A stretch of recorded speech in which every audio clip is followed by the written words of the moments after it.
جناب ارشد ملک صاحب کا لکھا ہوا ایک کلام، بجز احساس غم کار دیگر اچھا نہیں لگتا، گھنی بارش کے موسم میں سفر اچھا نہیں لگتا، بہت آباد ہو جاتا ہوں جب پانی برستا ہے، جہاں دستک نہ ہوتی ہو وہ در اچھا نہیں لگتا، گلی کے کمکموں کی روشنی کافی تو ہے لیکن دیا گھر میں نہ جلتا ہو تو گھر اچھا نہیں لگتا، بہت اجلے سنہرے گھر بہت آراستہ شامیں،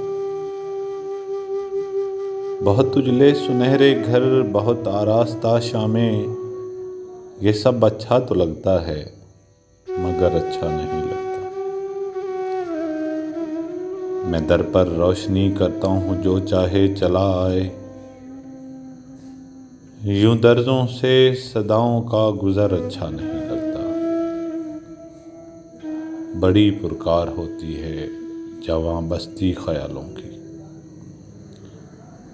بڑی پرکار ہوتی ہے جواں بستی خیالوں کی، بسا بیٹھو تو شیشے کا نگر اچھا نہیں لگتا، یہ سب اچھا تو لگتا ہے مگر اچھا نہیں لگتا۔